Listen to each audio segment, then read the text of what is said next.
بسم الله الرحمن الرحيم. السلام عليكم ورحمة الله وبركاته. ازيكم يا اجمل متابعين في الدنيا؟ يا رب تكونوا بخير. ان شاء الله النهارده هنعمل مع بعض تورتايه عيد ميلاد جميله جدا بالشكل اللي حضراتكم شايفينه. طبعا اليوم كان مزحوم معايا جدا، لان كان في اوردر كامل لعيد ميلاد، وكنت هوريكم شكل الاوردر بتاعي في الاخر.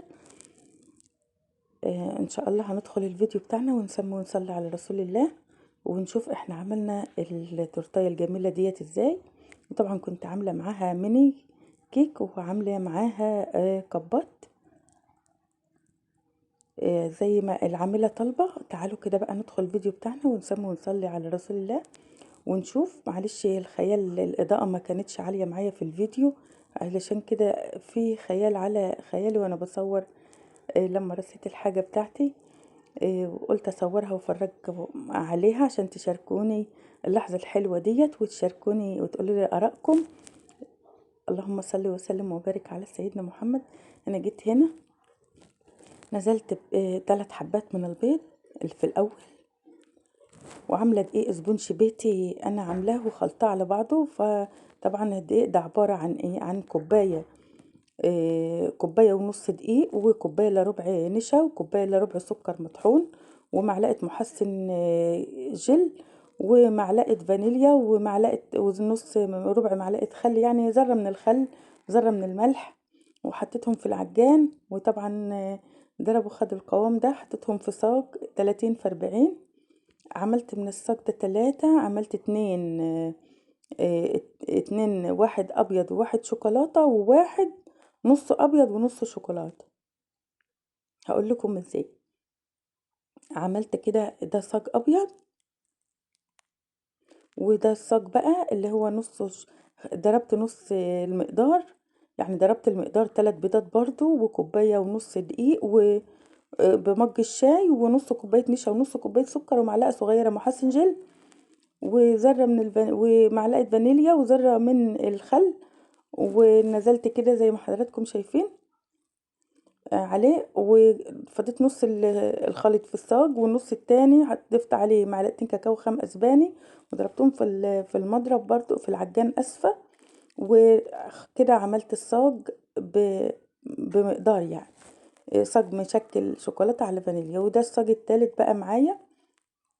جبت برضو كوباية ونص من الدقيق، ونص كوباية. طبعا الخليط ده انا عاملاه على بعضه بقى، كوباية ونص دقيق، وكوباية الا ربع سكر، وكوباية الا ربع من النشا، وحطيتهم في العجان.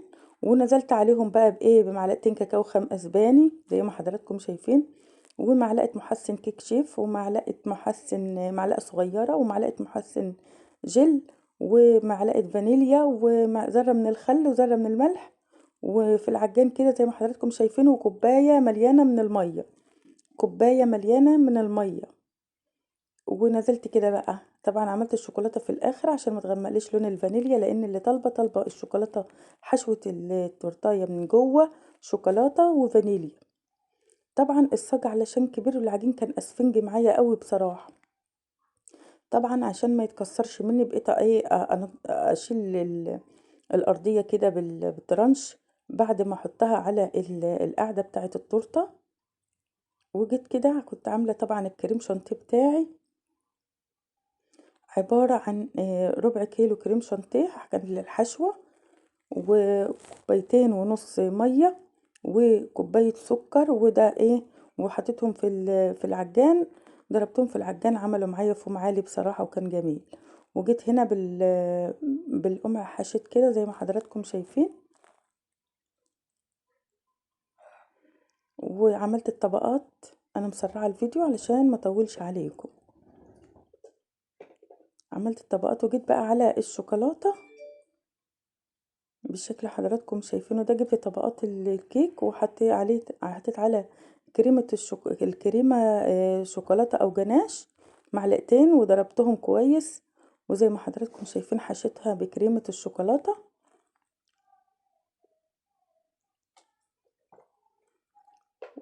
وعلت كده التورتيه بتاعتي، وجيت قبل ما اغطيها اسوي الحروف عشان تبقى معايا مربعة وكويسة جدا. دي تورتيه 30 في 40.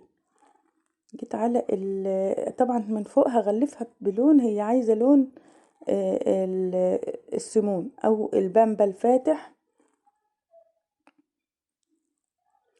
غلفت التورتيه كلها بالشكل اللي حضراتكم شايفينه. انا مسرعه الفيديو جدا وبتكلم وحاسه ان الكلام سابق الصوت، بس انا بحاول اوريكم انا شغلي يعني، واوريكم انا بشتغل ازاي بالتفصيل. واللي محتاج حاجه يقول لي في التعليقات، اي سؤال في التعليقات ان شاء الله انا هجاوب وهرد عليكم، اي حد له استفسار. طبعا غلفتها كده من بره زي ما حضراتكم شايفين كده.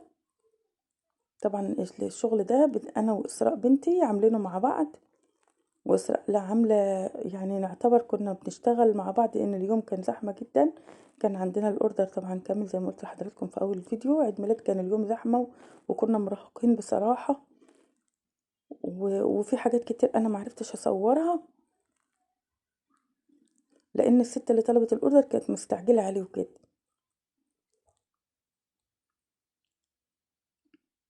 وفي نفس اليوم جالنا اوردر نعمل تورته سبايدر مان. طبعا هكون ان شاء الله نزلتها لحضراتكم في الفيديو اللي قبل ده، وهسيب لكم الرابط بتاعها عشان تشوفوها هي كمان، يا الفيديو اللي قبل ده يا الفيديو اللي بعدين ان شاء الله. طبعا مقطع ال الكريم شانتيه بقى، انا جيت هنا ضربت الكريم شانتيه بتاعي زي ما قلت لحضراتكم ربع كيلو كريم شانتيه وكوبايتين ونص ميه متلجه وفانيليا، وطبعا سكر، كوبايه سكر مطحونه. ونزلت كده بقى فيه كده في العجان زي ما حضراتكم شايفين كده. عملت الخليط ده مرتين، مره للتغليف ومره للحشو. شايفين ما شاء الله. طبعا الكريم شانتيه الهايبر او الريتش ده جميل جدا جدا. وجيت هنا الوردات، طبعا اسراء بنتي عملت الوردات على التورتايه. انا غلفت التورتايه ودخلتها التلاجة شوية وبعدين طلعتها لان كان في شغل تاني كنا بنخلص، وهي عملت الوردات زي ما حضراتكم شايفين كده.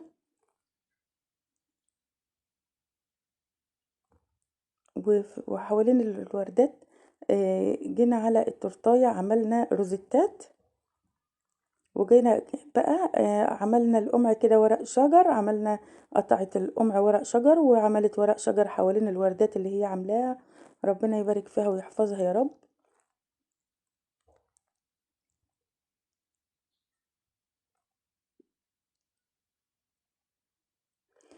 جابت هنا سبرينكل، حبات السبرينكل او الشوكليت شيبس الذهبي.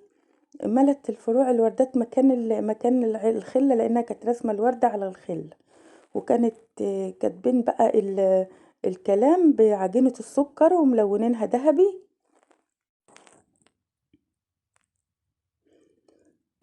عجينة السكر دي اصلا عجينة احنا بنشتريها بيضة وبنلونها اللون اللي احنا عايزينه.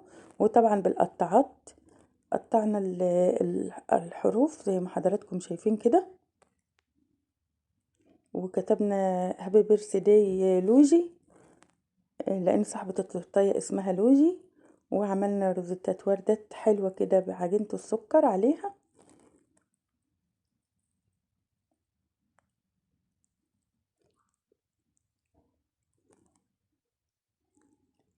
شايفين ما شاء الله تبارك الله عليها، شايفين جمالها.